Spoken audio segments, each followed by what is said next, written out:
Todong hirap ang dinanas ni Margarita bago natapos ang shift niya sa trabaho.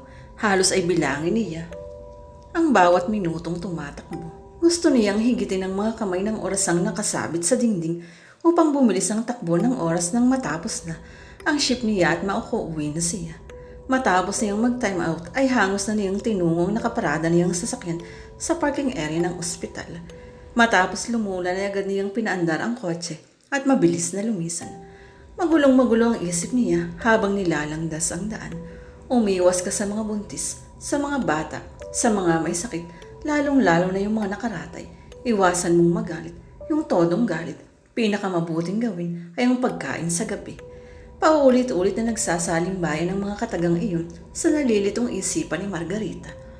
Bigla niyang iniliko ang sasakyan. Tinungo niya ang isang grill house na pumarada sa parking lot.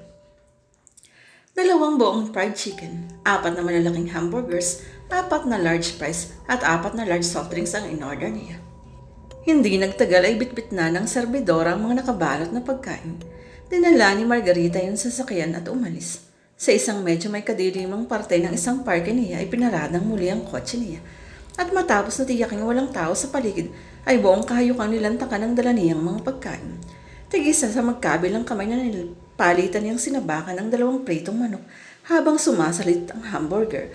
Halos lamutakin niya ang french fries kung magsubo siya niyon sa kanyang bibig. Naglalagutukan ang mga buto ng chicken kung ngalutin niya ang mga iyon. Kinain niya pati ang buto. Wala siyang itinira. Ubus ding lahat pati ang fries at 4 na hamburgers. Saka siya uminom. Matapos maubos ang 3 soft drinks ay saka lang siya nakadama ng kasiyahan. Ipinasya na ni Margarita na dalsanin ang lugar. Subalit nang anyong i-start na niya ang makina ng kotse, ay may 2 tao siyang namataan sa magkabilang gilid ng sasakyan. Mga itim, parehong nakangisi sa kanya. I-start ni Margarita ang makina ng kotse pero huli na. Naiiwan niyang hindi nakalakang pintuan. Mabilis iyong nabuksan ng 2 at pumasok sa loob ng kotse. Ang isa ay sumuno sa tabi niya at ang isa ay sa hulihan niya sumakay. May kutsilyong hawak ang nasa hulihan. Kita niya yung buhat sa rearview mirror ng kotse. What do you want? Nahihintakutang tanong ni Margarita. What do you want? We want fun. Sagot ng nasa unahan at malutong na naghalakhakan ng 2. Madalas, malakas, nakatutulig at nakakaloko. Sa ayos ng 2 ay alam niyang sabog sa ipinagbabawal na gamot ang mga ito. Sinikap niyang bulahin ng 2. Wala akong pera. Paliwanag ni Margarita. Wala rin kami. Sabi ng mga ito sabay halaka. Sinagilahan ng takot si Margarita. Kung gano'n nung pwede naming pakinabangan sa'yo. Matalim na wika ng lalaking nasa unahan. Dinukuha lang naman siya ng lalaki sa likuran at tinutukan siya ng kutsilyo sa leeg. Ewan ko, hindi ko alam. Nakikihintakutang tugon ni Margarita. Muling nagtawanan ang 2. Nanunuya. Drive, utos ng nakangising lalaki sa tabi niya at nadalman niyang mas dumi ng kutsilyo sa leeg niya. Sa takot binuhay ni Margarita ang makina at pinasibad ang kotse. Hindi niya malaman ang kanyang iisipin o gagawin. Minabuti niyang manahimik na lamang muna sa kanyang kinauupuan. Pinagmaneho siya nito papunta sa isang masukal at madilim na kakahuyan. Tinitimpi ni Margarita ang takot na nadarama niya. Matapos tumigil ang sasakyan ay bumaba ang 2 lalaki. Sinenyasan ng mga ito na bumaba na rin siya. Sumunod siya. Buong akala niya ay kakarnap ng 2 ang sasakyan niya, ngunit nagkamali siya ng kanyang inakala. Sa pagkakangisi at tawanan ng 2, ay malinaw niyang naintindihan ang intensyon sa kanya ng mga ito. Tumakbo na si Margarita. Mabilis naman siyang hinabol ng 2 habang nanunuya. Nagsisigaw at nagtatawa ng akala mo ay mga baliw. Alam ni Margarita na nagsasayang lang siya ng lakas kung magsisisigaw man siya dahil walang makakarinig sa kanya. Gayon pa man hindi niya napigilan ng sarili. Nagsisigaw siya. Nagbabaka sakaling may tao sa malapit at makarinig sa kanya. Mas lalo pa niyang bilisan ang kanyang pagtakbo. Subalit mas mabilis ang 2. Kagyat pa inabutan na siya ng mga ito at naghahalak-hakang pinagsalibutan siya. Huwag maawa kayo. Sigaw na pagsusumamo niya. End of part 1. Let's begin part 2. Humihingal na wika ng isa. Tinaluhong ng 2 nahihintakutang si Margarita. Nagsisigaw siyang muli subalit lalo pang natuwa ang 2 sa kanyang ginawa. There ain't no one here, baby. No one gonna hear you. Nagpatuloy ang 2 sa tangkang paghalay sa kanya. Nanlaban siya ng husto. Sipa, tadyak, kalmot ang inabot ng 2 sa kanya. Isang malakas na sipa sa bayag ang kinaaring kingking sa sakit ng isa. Dahilan upang mabitiwan siya nito. Ubo ng lakas namang isinalya niya ang isa pa at nakawala siya. Muli niyang binirahan ng matuling pagtakbo, subalit muli siyang inabutan ng dalawa. Nagpagulong-gulong sila sa damuhan. Hinablot ng isang pang-itaas na damit ni Margarita. Lalong nahayok ang mga ito nang makita ang hubad niyang dibdib at muli siyang kinubabaw ng isa habang hawak ng isa pa ang mga braso niya. Pinilit pa rin manlaban ni Margarita. Sipa, tadyak at kanmot ang kanyang ginawa. Inumpakan na siya ng suntok sa sikmura ng isa. Namilipit siya sa sakit. Inilabas na ng lalaki ang dala nitong patalim at inundayan siya ng saksak pero nahila ni Margarita ang mga braso at nasambot niya ang patalim. Nagdugo ang mga kamay niya subalit hindi niya binitiwan ng patalim. Patuloy ang lalaki sa pagdiin yun. Tangkang ibaon na yun sa dibdib niya. Sa nadaramang sakit at takot sa kamalayang maaaring maganap ay napalitan ng todong galit ang takot na nadarama ni Margarita. Biglang nanlisik ang kanyang mga mata. Nagtayuan ang mga balahibo niya at nilitawan siya ng mga pangil. Humaba ang mga kuko niya. Sa pamamagitan ng liwanag ng buwan ay kitang-kita ng dalawang lalaki ang pagbabagong anyo ni Margarita. Biglang nawala ang epekto ng droga sa mga ito. Napasigaw ang dalawa sa takot. Sa isang iglap ay nakalmot ng matalim. Nakuko ni Margarita sa lalamunan ng lalaking may hawak ng patalim. Aninag sa liwanag ng buwan ang dugong pumulandit mula sa leeg nito. Nakikisay ang lalaki at bumagsak sa lupa. Wala ng buhay. Takot namang nagtatakbo ang isa pa. Winakawak niya ang tiyan ng nakatimbuwang na lalaki. Dinukot ang atay nito at kinain. Mababaliw sa takot ang natirang lalaki na patuloy sa pagtakas. Nagtago ito pero malinaw kay Margarita kung saan ito nakakubli. Buong takot, nanginginig at mangiyak-iyak itong nagsusumiksik sa likod ng isang puno. Mula sa likuran ay dumating ang kamatayan buhat sa mga kamay ni Margarita. Kisap mata lamang at dagling naglago sa dibdib nito ang malalabahas sa talim ng mga kuko niya. Wakwak ang dibdib ng lalaki. Daig pa ang hiniwa ng isang napakatalas na kutsilyo. Buo pa rin sa kamalan nito nang marahang kinuha ni Margarita ang atay nito bago ito tuluyang nalagutan ang hininga.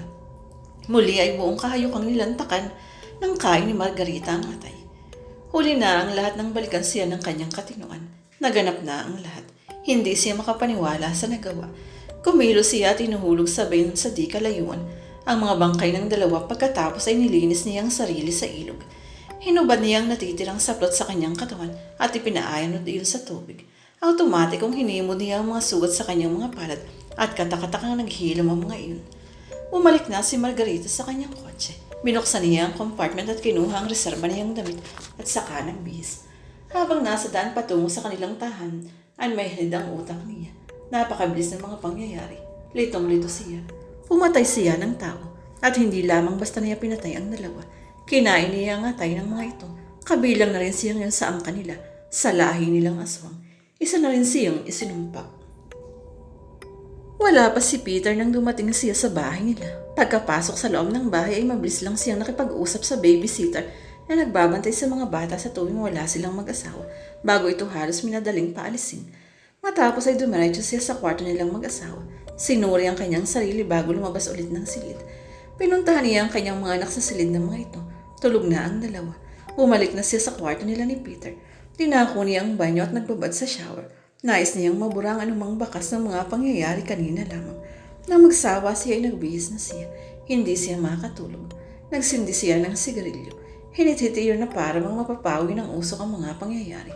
Malayo ang itinakbo ng lito niyang utak. Nakatanaw siya sa malayo kahit wala siya talagang nakikita sa paligid niya. Matagal siya sa ganoong ayos. Di naglaw ng nahiga na siya at natulog. Hindi na niya namalayan ang pagdating ni Peter at ang pagtulong nito sa tabi niya. Himbing na himbing siya marahil dahil sa pagod. Maagang nagising si Margarita. Magaan na ang kanyang pakiramdam. Naghanda siya ng almusal. Sa pagitan ng pag-inom ng kape at pagsisigarilyo ay manakanak ang sinisilip niya ang kwarto si Peter. Tulog na tulog pa rin ang asawa niya. Maya-maya ay lumabas na ng kwarto ni si Bruce. "Good morning, Mommy," wika ng anak habang hinahalikan si "Good morning, darling. How are you?" "I'm hungry." Natanatawang hininaan na ni Margarita ng almusal ng anak. "Alam mo, Mommy, yung isang kaeskwela ko, ang laki-laki ng bahay. Tsaka ang dami-dami niyang laruan. Isinama niya kami sa bahay nila nung wala ka dito at ipinakita sa amin ang mga laruan niya. Ang dami-dami niyang laruan talaga. Laro kami ng laro." Kwento ni Bruce ay na habang kumakain ng almusal. Nangingiti lang si Margarita. Alam niya kung ano ang ibig sabihin ng anak. Lumang estilo na ito ng anak pero effective pa rin sa kanya. Malubod niya itong pinagmasdan habang nagkukwento ito at kumakain. Paminsan-minsan ay panakaw na sinusulya pa ni Margarita ng anak. Sinisiguro kung nakikinig pa siya dito. Pati ang daddy at mami niya ang babait. Parati pa siyang ipinapasyal at kumakain sila sa labas. Pinakain pa nga nila kami ng cake at ice cream. Ang sarap! Host, totoo? Putol ni Margarita sa sinasabi ng anak. Opo naman, mami. Kaninong anak yun? Medyo nag-isip ang bata bago pa biglang sumagot. Kina Mr. and Mrs. Lomeyer. Baka kina Mr. and Mrs. Landslide ang sinasabi mo. Ay, opo nga. Ay, hindi pala. Sabay takip sa mga kamay sa bibig. Nasagot ni Bruce. Nagkatawanan ng mag-ina. Okay, sa Sunday lalabas tayo. Ani Margarita. Ibibili mo ko ng laruan. How about a big robot? Ay, ayoko nun. Teenage Mutant Ninja Turtles ang gusto ko. O siya, turtles na kung turtles. Tapusin mo na yung pagkain mo. Yay, sigaw ng tuwang-tuwang bata. Ang ate mo, pababa na si Jenny buhat sa kwarto nito. O Jenny, halika nang kumain. Baka mahuli na kayo pagpasok sa eskwelahan. Dadaan na yung school bus niyo. Buong lambing na anyaya ni Margarita sa anak niyang babae. Lumapit sa kanya at ginawaran siya ng halik. Good morning, Mami. Good morning, Jenny. Tugon niya. Kumuha si Jenny ng pagkain para kay Spike. Ano ito bago maling umakyat? Mabilis naman itong bumalik para kumain na rin. Bakit doon siya sa taas kakain? Takot kasi siya sa'yo. Sagot nito. Baka nasisiraan ng ulo ang aso mo. Pasalakab na tanong ni Margarita sa anak. No, Mami. Takot lang talaga sa'yo. Hindi na muli bang nagsalita si Margarita. Ipinagpatuloy na lamang niyang pag-inom niya ng kape. Maya-maya pa'y bumusina ng school bus ang dalawa sa labas. Kinuha ng magkapatid ang kanilang kagamitan at matapos gawaran ng halik si Margarita ay hangos nang lumabas ng kanilang tahanan. Inihatid ni Margarita ang mga anak hanggang sa makasakay ang mga ito sa school bus. Pagkatapos ay muli nang pumasok ng bahay. Nasa komedor na si Peter at nagtitimpla ng kape. Buong pagsuyo at lambing.